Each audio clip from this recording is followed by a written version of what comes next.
네, 여러분 안녕하십니까. 재밌게 주식하자 주식 투자 마을입니다. 오늘 방송 아주 짧고 아주 그냥 농축액으로다 엑기스로다가 방송을 켜보도록 하겠으니까 여러분들 끝까지 방송을 집중해서 들어주시면 감사할 것 같습니다.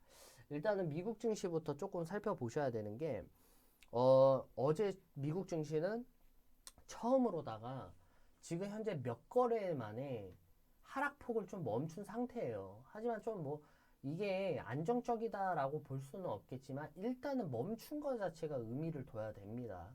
멈춘 것 자체를 의미를 둬야 되는 게 나스닥 지수 같은 경우에는 제가 어제도 말씀드렸다시피 이 61선 생명선 기준으로 지금 일단은 이탈을 했기 때문에 뭐 그렇게까지 뭐 안심하기는 이르다. 하지만 지금 같은 경우에는 뭐 JP 모건에서도 테슬라에 대한 과도한 과열 양상을 지금 많이 해갈이 됐다라고 계속해서 얘기가 하고 있고 전체적인 주식의 월스트리트 저널의 많은 트레이더들도 지금 이제 기술주들을 향해서 저가 매수를 해야 되는 타이밍 아닌가 이렇게 계속해서 얘기가 들려오는 거 일단은 호재라고 봐야 될 것 같아요.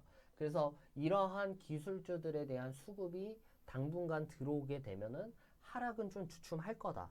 복병은 아직도 있죠. 뭐 미국의 도널드 트럼프 대통령이 11월 달에 대선을 앞두고 만약에 11월에 바이든이 대통령이 된다라면 나 쉽게 물러나지 않는다.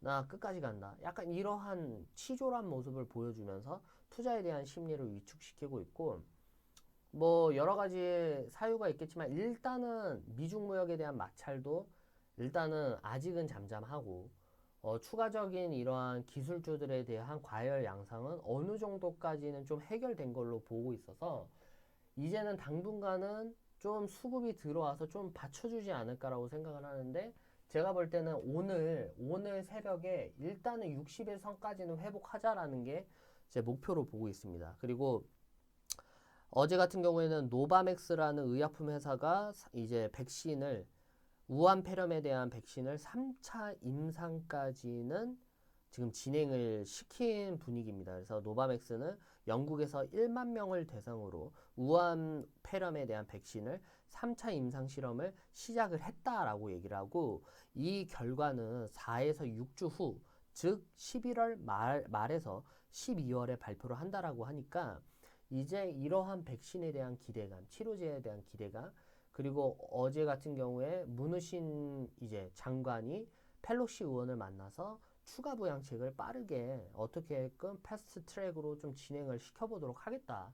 이렇게 얘기가 나옴으로써 조금씩 약간 이 엄청난 이 급락 속에서 조금씩 이 브레이크를 조금씩 밟아주는 것 같아요. 그래서 시장에 대한 훈풍이 조금 불고 있어서 이제 다음 주부터 추석 연휴긴 하지만 반발 매수세가 지속될 여부에 대해서 우리는 계속해서 살펴보면 될 것 같습니다. 그래서 일단은 시장 전체적인 하락폭이 이러한 분위기 양상으로 조금 완화되고 하는 부분에서는 좀 긍정적으로 봐야 된다. 오늘 시장 분위기 좀 어떠셨나요, 여러분들? 투자하고 계시는 많은 독자님들. 오늘 뭐 그렇다고 엄청난 반등이 나오진 않았죠. 미국 증시에 대비해서 우리나라가 큰 폭의 반등은 보여주지 않았다. 우리나라도 마찬가지로 61선에 대한 생명선을 뭐 회복한 기조도 아니고 아직도 음봉이 뜸으로써 이 121선까지 터치하는 거 아니냐. 이러한 우려감이 조금 시장에 섞여 나오고 있죠. 그렇기 때문에 아직은 안도하기는 이르지만 그래도 조금씩 훈풍이 불고 있다라는 거에 대해서 여러분들이 조금 어, 좀 마음의 위로가 좀 되셨으면 좋겠습니다. 제가 월요일부터 금요일까지 방송을 키게 됐습니다. 간만에 진짜 일주일 풀로 채웠습니다. 제가 진짜 독자님들과 많은 분들 좋아요 댓글 정말 이거 저한테는 정말 중요합니다. 저도 이제 3천 구독자를 향해서 좀 달려야 되지 않겠습니까? 그렇기 때문에 꼭 좋아요, 구독, 알림 설정까지 해주시면 너무 감사해 드리겠고요. 아무튼 간에 지금의 시장의 분위기로서는 이러한 훈풍과 악재들에 대한 혼조 양상이 당분간은 지속될 전망이다라고 생각을 해보시면 될 것 같습니다. 그리고 어, 어제 이제 많은 독자님들 중에서 왜 이제 기관 투자자, 증권 투자자들이 왜 이렇게 파냐라고 궁금해 하시는 분들이 있는데 몇 가지 자료를 찾아봤습니다. 증권사에 대한 환매 물량이 너무 늘었기 때문에 지금 현재 계속해서 증권사들이 팔고 있다라고 얘기를 하는데 일단 제가 어제 썸네일에도 그리고 계속해서 차트로서 보여주지만 증권사들이 올해 들어서 진짜 팔기만 한다. 적당히 좀 팔아라고 얘기를 했습니다. 일단은 국내 기관 투자자가 1월 이후 가장 큰 규모로 주식을 팔아치우고 있다. 최근 3개월간 내다판 규모는 얼마죠? 이게 금액이 10조 원에 달한다고 얘기를 합니다. 10조 원. 그러니까 진짜 그냥 눈 뜨면 파는 거랑 똑같은 거예요, 여러분들. 금융정보업체 FN가이드에 따르면 이달 들어서 지난 22일까지 국내 기관은 유가증권 시장에서 4조 19억 원을 순매도를 했다. 지난 8월 한 달 동안에는 3조 5천억 원을 순매도를 했고 지난 1월 5조 754억 원 이후 최대 규모다. 한마디로 말해서 올해 들어서는 그냥 엄청 팔고 있다라는 거고 이달 들어서 외국인 순매도세는 6,098억 원. 진짜 저번 달만 해도 1조 가량을 팔았죠. 외국인도 그렇고 기관들도 그렇고 계속 연내 미친 듯이 쭉쭉 팔고 있고 특히 이러한 규모들은 올해 들어서 기관들은 10조 원 넘게 순매도세를 이어들고 있다. 그렇다면 많은 분들이 그렇게 생각하실 거예요. 왜 파냐? 왜 파냐? 기관이 향후 시장을 비관적으로 보고 있기보다는 펀드 환매 등을 위해 어쩔 수 없이 주식을 매각하는 것이라는 분석이 많이 나오고 있다라고 얘기합니다. 특히 올해 들어서 무슨 사건이 많았냐면 펀드에 대한 펀드 사건들이 사태가 많이 터졌어요. 특히 뭐 라임 사태도 그렇고 옵티머스 펀드 사태도 그렇고 자산운용국들이 여러 가지 상품을 내다 팔았는데 사실은 그게 비윤리적으로서 본인들에 대한 뒤에서 사리사욕을 채우고 폭리를 취하고 그리고 고객님들에 대한 돈을 본인들에 대한 유흥비로 썼다. 이러한 사태들이 터지면서 개인 투자자들이 더 이상 이제 펀드 못 믿겠다. 내가 직접 굴리겠다. 돈 내놔라. 돈 내놔. 이렇게 해서 환매를 요구를 하는 거죠. 그렇기 때문에 이러한 부분들에 대해서 이제 개인 투자자들에 대한 환매 이제 콜이 계속해서 넘쳐나는 거고 그로 인해서 차익 실현 매물들이 계속 쏟아져 나오는 거다. 사모펀드의 경우 신뢰가 떨어졌고 환매 수요가 늘고 연기금의 경우 올해 주식 자산의 평가 금액이 커지면서 비중을 줄이기 위한 차익 실현에 나서고 있는 것이다. 그래서 제가 말씀드렸다시피 올해에 대한 추세선은 무조건 개인 투자자들이 끌어당겼다라는 걸 여러분들이 한 번 더 상기시키시길 바라겠습니다. 정명지 삼성증권 연구원은 기간 전체로 보면 매도인데 그럴 만한 사정이 있다라고 봐야 한다라고 얘기는 하지만 사정은 지들 사정이고 왜냐하면은 왜 그렇게 투자자산운용사에 대한 공부를 하신 분들은 아시겠지만 첫 번째가 윤리입니다. 윤리 원칙, 신의 성실의 원칙, 투명하고 목적성에 의해서 고객들의 돈을 충분하게 관리를 해야 된다라는 게 원칙인데 원칙을 지들이 안 지켜놓고선 무슨 할 말이 많은가? 이유 불문하고 잘못했으면 잘못했다고 사과하는 게 맞는 거죠. 그렇죠? 항상 코에 걸면 코걸이, 귀에 걸면 귀걸이 지겨워 죽겠습니다. 아무튼 간에 그렇게 해서 지금 계속해서 증권사들이 토를 해내고 있다라는 거죠. 내년에 주식 양도소득세도 문제가 되고 있습니다, 여러분들. 제가 커뮤니티에 국민청원 링크를 걸어놓고 여러분들 서명 좀 해주세요, 동의 좀 해주세요라고 했습니다. 물론 그게 얼마나 힘이 있겠습니까? 다 짜여진 각본이라고 국민청원 넣어도 기재부에서 또 정부에서 그냥 까라면 까고 한다면 하겠다라고 그냥 강경하게 몰아붙이면 어쩔 수 없는 거지만 그래도 우리는 최대한 힘을 모아서 목소리를 높여야 된다라는 거죠. 그래서 내년에 주식 양도소득세가 대폭으로 인하된다. 인하되면 좋은 거 아니야? 이런 소리 하면 안 돼요. 지금까지 대주주에 대한 대주주 말 그대로 주식이 엄청나게 갖고 있는 사람들은 정부가 너 부자니까 세금 더 내라 이렇게 하는 건데 그게 10억을 갖고 있으면 주식으로 10억 갖고 있으면 너는 부자다 그러니까 세금을 더 내라 이렇게 했었는데 내년부터는 3억을 갖고 있으면 대주주로 본대요. 환장하겠네. 그쵸? 미쳐버리는 거예요. 3억 갖고 있으면 대주주니까 세금 더 내라? 제가 볼 때는 이거는 재정으로서 본인들이 나라 살림을 못하니까 이런 데에다가 돈을 계속 뽑아다 쓰는 거예요. 이번에 종합과세 인상됐죠. 국민건강보험료 인상됐죠. 그리고 이 교통 대금 다 인상됐죠. 인상 안 된 게 없어요. 특히 인플레이션도 높은 이 와중에 세금을 이렇게 걷는다라는 거는 제가 볼 때는 폭리예요, 폭리. 그리고 저는 누누이 말씀드리지만 자본주의 시대에서는 자유 경쟁 체제만 있는 거지 국가에 대한 개입은 자유 경쟁에 대한 힘을 억제시킬 뿐만 아니라 모든 것들을 저하시키고 이러한 것들은 자본론, 마르크스에 의한 사상, 특히 모든 인민들은 잘 살 수 있다. 이 공화당 같은 사상이 현저하게 녹아져 있다라는 거죠. 누구나 잘 사는 나라가 어디 있습니까? 제가 누누이 말씀드렸다시피 저는 자유 경쟁 체제를 아주 아주 그냥 지지하는 편입니다. 아담 스미스처럼 보이지 않는 손, 수요와 공급, 서로에 대한 판매자와 수요자의 이러한 여러 가지 요소로 인해서 계속해서 시장에 대한 가격 경쟁이 매겨지는 거고 그로 인해서 시장이 점점 발전이 되는 건데 이거를 통일화가 시켜봐요. 모든 가격을 통일화시키고 누구나가 똑같은 걸로 다 주겠다? 말도 안 되는 소리죠. 자본론의 마르크스 사상으로 인해서 구소련이 만들어졌지만 구소련이 이 공산당을 만들라고 창시를 했지만 그 끝은 허망하고 그 끝은 그 이데아는 망할 수밖에 없는 메커니즘을 갖고밖에 없다. 근데 아직까지도 그러한 사상으로 사는 사람들, 그런 사상을 계속해서 주입하려는 사람들이 많습니다. 지금 특히 북한 잘 사나요? 못 살고 있죠. 러시아 잘 사나요? 못 살고 있습니다. 공산당, 필리핀 잘 사나요? 못 살고 있어요. 공산당에 대한 그러한 색감이 깊은 데는 나라 살림도 경제도 다 그냥 후진에 넣고 엑셀 밟는 거랑 똑같다라고 보시면 돼요. 그렇기 때문에 저는 개인적으로 생각합니다. 뭐 이 나라 문정권 들어와서 뭐 소주성, 소득주도 정책, 소득주도 정책이 뭐예요? 누구나 똑같은 소득으로 분배해서 다 잘 살겠다?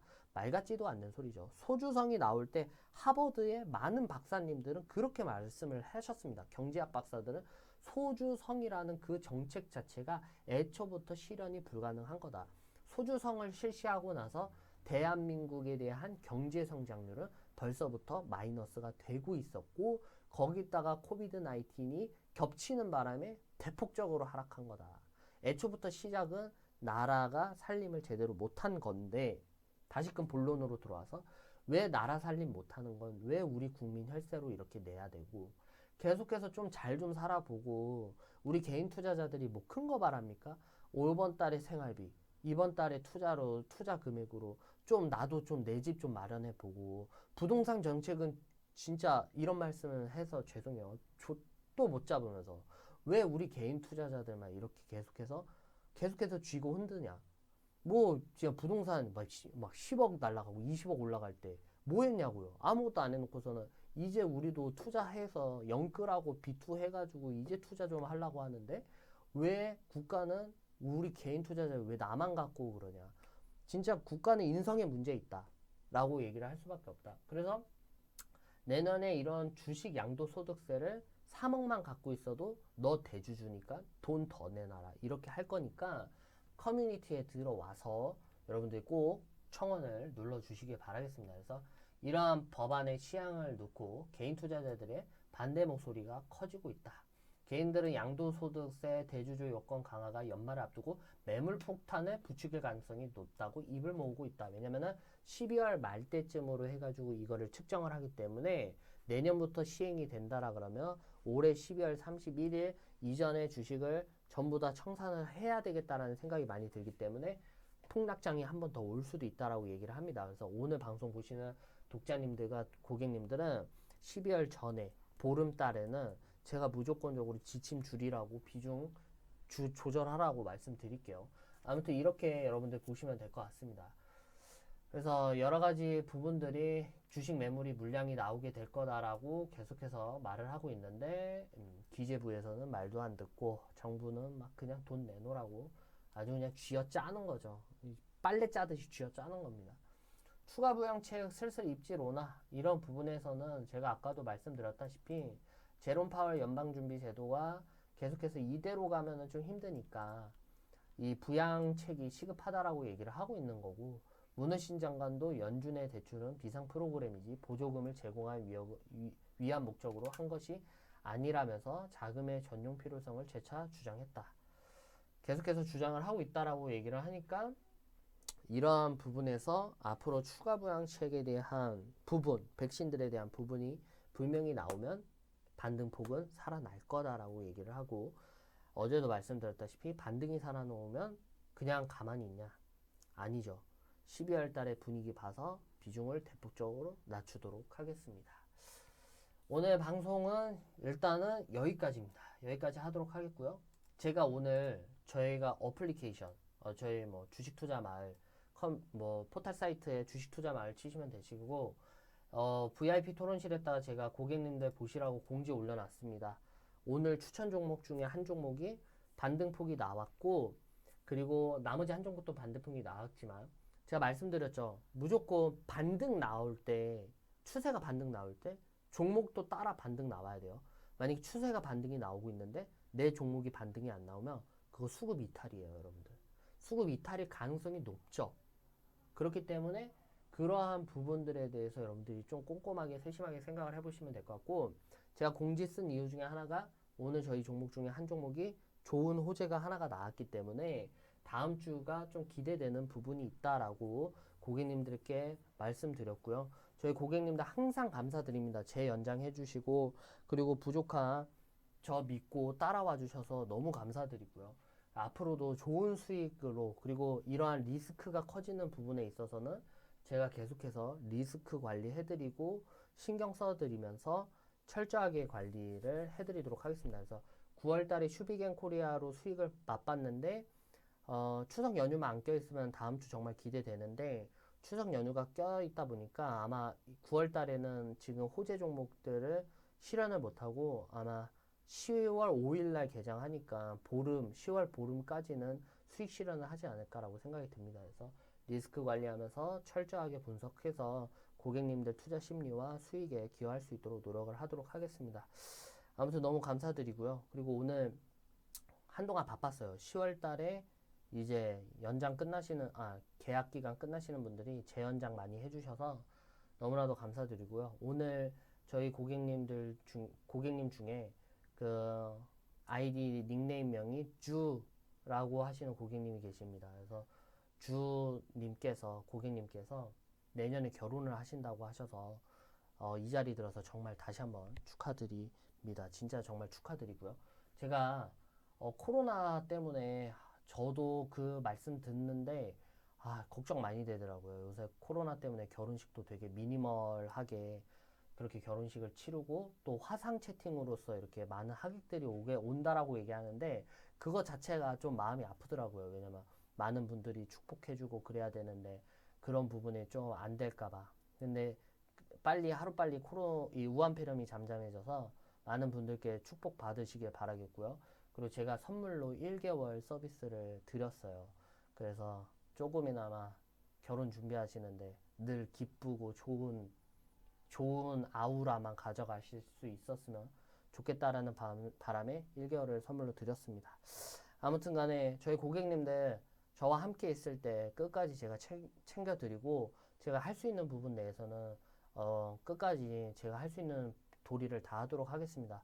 고객님들 저 믿고 따라와 주셔서 너무 감사드리고요. 앞으로도 어려운 장세에서도 좋은 수익으로 여러분들 이끌고 가도록 하겠습니다. 감사합니다. 주말 동안 좀 가슴 설레게 좀 잘 지내시길 바라겠고요. 다음 주 반등 올라오는지 같이 살펴보도록 하겠습니다. 감사합니다.